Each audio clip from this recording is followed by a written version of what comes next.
If you've never subscribed to a Patreon before, make me your first. I promise I'll be gentle. Patreon.com/doseofbuckley. Welcome to Advice No One Asked For. It's the feature where someone seeking help turns to an advice columnist, I find the question, and we all have a good laugh at their pain as I give them the correct answer to their question. Today, I help two people at very different stages of their lives with, let's call it relationship problems.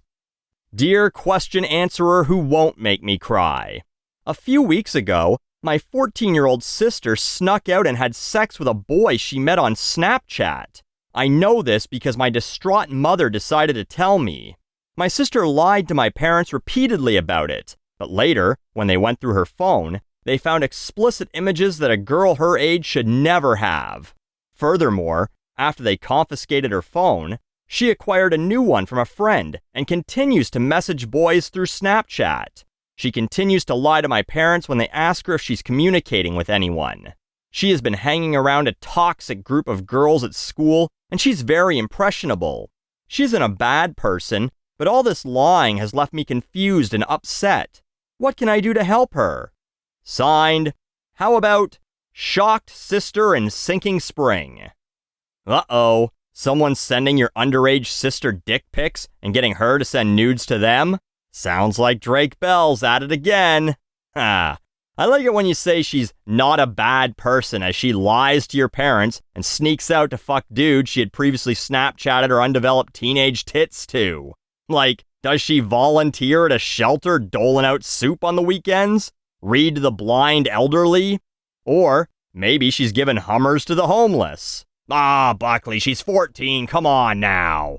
Now, I'm not sure why your mother told you, what the fuck are you supposed to do about it?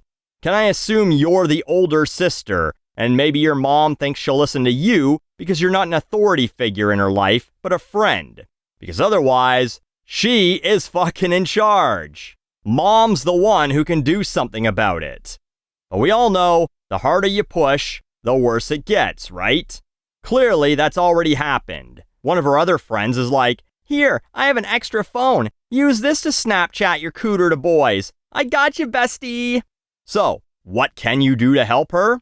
Well, maybe you can solve it like the Europeans do with alcohol. You make her have sex with one of these boys at dinner right in front of your parents. That way it's not cool or exciting anymore. And then they're not interested in doing it behind anyone's back. Well, maybe not a great idea. You could try chaining her to a radiator like they did to Christina Ricci in Black Snake Moan to try and cure her nymphomania, but that's probably illegal. You could scare her into thinking that she could end up on a sex offenders registry. Yes, technically speaking, sexting when you're underage makes you a distributor of child pornography. In some places, as an underager, you can't consent to sending naked pictures of yourself to someone. This has actually happened in the United States. A teenager has sent naked pictures of themselves to another high school age person, the police find out, and they get charged with making kiddie porn and get put on a sex offenders registry. They become a red dot in a fucking map because they wanted to give their boyfriends something to beat off to. So, you could threaten to narc on your sister. Maybe that would work. And by the way, this is all assuming that when you said boy, you meant boy. Like, she's doing this with other guys her age. Because if any of this is with an adult, she's being groomed and you need to get someone to put a stop to this shit immediately. Every second you don't is another second some piece of shit kid poker is running free. But if it's another teenager, teenagers fuck. Not all of them, not the ones who like anime, but they're gonna bang each other. That's how it is. You want to really help? Then be prepared to go away for 9 months and come back with your brand new daughter to save your sex-crazed sister from embarrassing the family with her bastard child that's the result of hooking up with anonymous bros on Snapchat.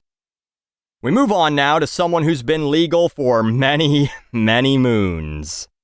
Dear Advice Dispenser, what the heck happened to men between the ages of 45 and 60? It seems the women thereafter are all 15 to 20 years younger. I don't mean just for sex, but for dating, love, and marriage too. We middle-aged women are often overlooked because these middle-aged guys don't realize we are at our sexual peak and often hot as hell. And we're active in many interesting, fulfilling activities. By the time these men come to their senses, they are usually washed up and impotent. Why is nature and society so cruel and unfair? How can I, as a sexy, active, middle-aged woman, beat the odds? I do not intend to remain celibate and alone for the rest of my life. Signed, why not? 50 and fiending in Fort Lauderdale. Well, let's take these questions in order. First off, why do 45 to 60-year-olds all want to not just fuck, but date and marry women who are 15 to 20 years younger? There are a number of reasons, both practical and vain.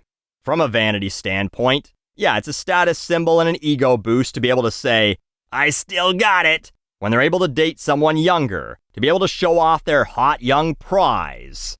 Is that good to treat someone as an object like that? No.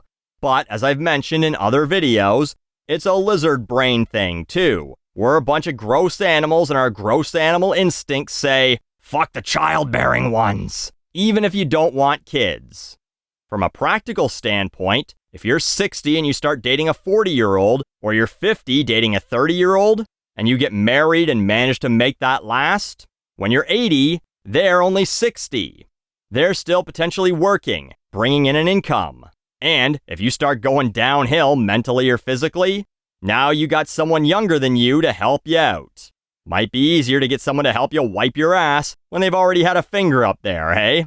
They can make funeral arrangements when you die first. If you never have kids or you hate them, you can leave your money to your younger wife instead of letting the government basically seize it all.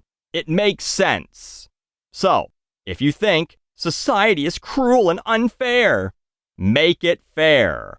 You said you're sexy and active? Let's assume you actually are, and this isn't some of that I'm sexy where it counts, on the inside bullshit, because the 30-year-old women that the old dudes your age are plowing are sexy on the outside.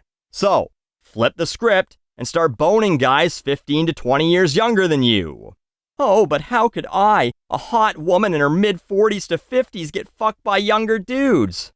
Oh, gee, I have no idea how that could ever happen.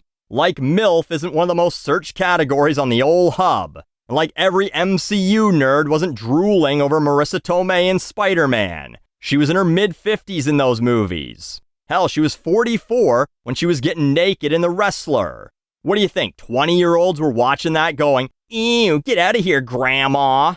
No, they were Google image searching those pictures 10 minutes after they left the theater. If I was a 30-year-old dude and Marissa Tomei came up to me at a bar and was like, wanna get out of here? I wouldn't care if it was all a ruse for her to knock me out afterward and steal my kidneys to sell on the dark web. Shit, I'd stop on the way to the hotel to pick up the fucking ice to fill up the bathtub with if it meant I was gonna get laid by Marissa Tomei. So, you just need to be more aggressive.